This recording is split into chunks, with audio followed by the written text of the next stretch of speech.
இந்த மாதிரி முறுக்கு கிறிஸ்பியாக நீங்களும் செஞ்சு சாப்பிடலாம். இந்த மாதிரி ட்ரை பண்ணி பாருங்கள். சாப்பிட்றதுக்கு அவ்வளோ கிறிஸ்பியாகவும் மொறுமொறுப்பாகவும் இருக்கும். சின்னவங்கள்லேருந்து பெரியவங்க வரைக்கும் ரொம்பவுமே விரும்பி சாப்பிடுவாங்க. வார ஹஜ்ஜி பெருநாளைக்கு இந்த மாதிரியான முறுக்கை பிகினர்ஸ் கூட ஈஸியாகவே செஞ்சிடலாம். இந்த வீடியோ ஸ்கிப் பண்ணாமல் பாருங்கள். இந்த வீடியோ யூஸ்ஃபுல்லாக இருந்தால் வீடியோக்கு லைக் பண்ணிக்கோங்க. நம்ம சேனலுக்கு சப்போர்ட் பண்ணி சப்ஸ்கிரைப் பண்ண எல்லா ஃப்ரெண்ட்ஸுக்குமே ரொம்ப ரொம்ப தேங்க்ஸ். ஃபஸ்ட் டைம் நம்முடைய சேனலை பார்க்குறீங்கன்னு சொன்னால் சப்ஸ்கிரைப் பண்ணி பெல் ஐக்கனை கிளிக் பண்ணிக்கோங்க. வாங்க வீடியோக்குள்ளே போகலாம்.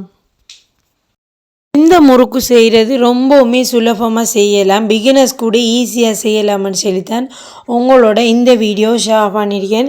நாம் எதுவுமே கையால் அரைச்சி கஷ்டப்படாமல் கடைகளில் வாங்குகிற மாவை வச்சு எப்படி ஈஸியாக செய்கிறாங்கிறது தான் உங்களோட இந்த வீடியோவில் ஷேர் பண்ணியிருக்கேன். ஒரு மாவரி வச்சு நாம் கடைகளில் எடுக்கிற அரிசி மாவு இடியாப்பத்துக்குன்னு சொல்லி வாங்குவோம் தானே, அந்த மாவில் 2 கப் அளவுக்கு எடுத்திருக்கேன். 1 கப் அளவுக்கு கடைகளில் வாங்குகிற கடலை மாவு எடுத்திருக்கேன். 2 கப் அரிசி மாவுக்கு 1 கப் கடலை மாவு சரியாக இருக்கும். இப்போ இந்த மாதிரி ஒரு மாவரி வச்சு நல்லா இதை சலிச்சு எடுத்துக்கோங்க. எந்த அளவுக்கு சலிக்கலோ அந்த அளவுக்கு நம்மளோட முறுக்கு வந்து நல்ல கிறிஸ்பியாகவும் பிரியாமலும் வரும். மாவு புளியக்குள்ள வந்து உங்களுக்கு ஈஸியாக இருக்கும். இப்போ பாருங்கள், இந்த மாதிரி அரிச்சு எடுத்தது பிறகு மாவில் இருக்கிற கப்பி எல்லாமே வேறு ஆயிரும். இப்போ நாம் இதை தூக்கி போடலாம். இப்போ பாருங்கள், மாவு வந்து நல்லா பட்டு போல் வந்துருக்கு. இப்போ இதில் தேவையான அளவு உப்பு சேர்த்து நல்லா கையால் ஒரு தரம் மாவை கலந்து விட்டுக்கோங்க. இந்த மாதிரி நீங்கள் 2 மாவையும் சேர்த்து கலந்து விடக்குள்ள முறுக்கு வந்து நீங்கள் புளியக்குள்ள ஈஸியாகவே புளியறதுக்கு ஏற்ற மாதிரி இருக்கும். இப்போ இதிலே வந்து 1 டீஸ்பூன் அளவுக்கு நச்சீரகம் சேர்த்திருக்கேன். அதோட 1 டீஸ்பூன் அளவுக்கு எள்ளு சேர்த்திருக்கேன். வெள்ளை எள்ளு சேர்க்கக்குள்ள கடைகளில் வாங்குகிற முறுக்கு மாதிரியே ரொம்பவுமே டேஸ்ட்டாக இருக்கும் சாப்பிட்றதுக்கு. இப்போ எல்லாத்தையுமே சேர்த்தது பிறகு ஒரு தரம் இதை மாதிரி நல்லா கலந்து விட்டுக்கோங்க. இப்போ இதிலே வந்து 80 கிராம் அளவுக்கு பட்டர் சேர்த்திருக்கேன். வெண்ணெய்ன்னு சொல்லி சொல்லுவோம்.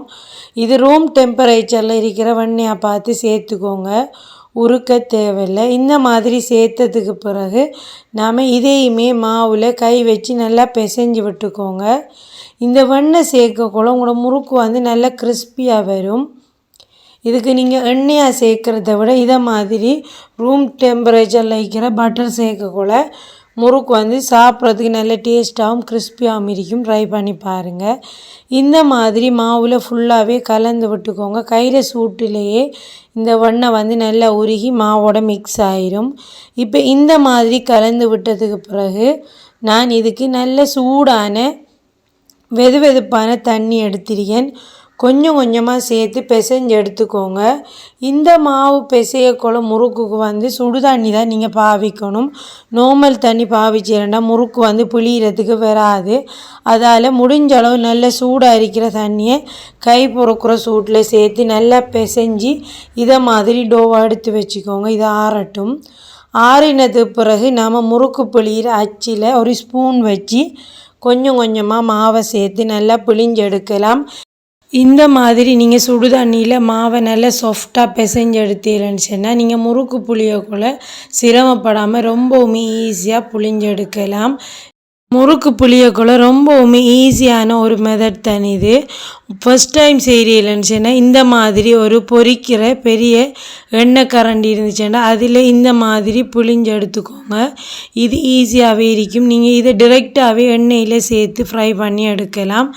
அப்படி இல்லாட்டி இந்த மாதிரி ஒரு தட்டை வச்சு இதை மாதிரி எல்லா முறுக்கையுமே செஞ்சு எடுத்துக்கோங்க. உங்களுக்கு விரும்பின ஷேப்பில் நீங்கள் விரும்பின மாதிரி இந்த முறுக்கை ரெடி பண்ணி எடுக்கலாம்.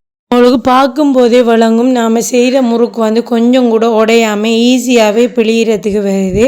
இந்த மாதிரி சின்ன சின்ன டிப்ஸ்களை ஃபாலோ பண்ணி இந்த மாதிரி முறுக்கு செஞ்சு எடுத்துக்கோங்க. பிகினர்ஸ் கூட ஈஸியாகவே செஞ்சிடலாம்.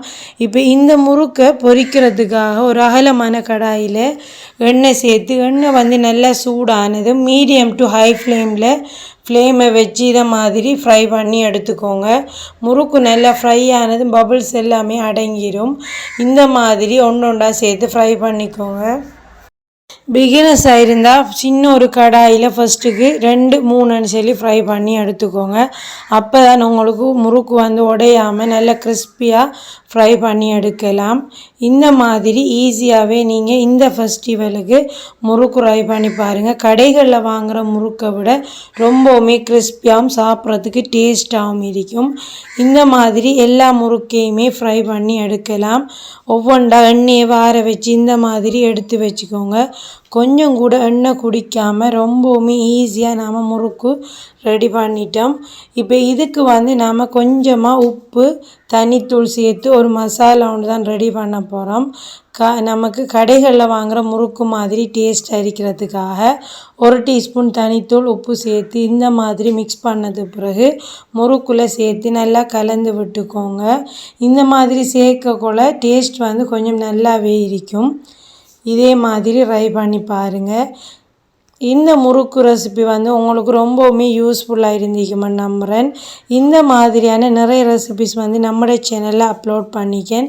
சேனலை விசிட் பண்ணி பாருங்கள். இந்த வீடியோ எப்படின்னு மறக்காமல் கமெண்ட்ஸ் பண்ணுங்கள். ஃப்ரெண்ட்ஸ் அண்ட் ஃபேமிலிக்கு நிறைய ஷேர் பண்ணிக்கோங்க. தேங்க்ஸ் ஃபார் வாட்சிங்.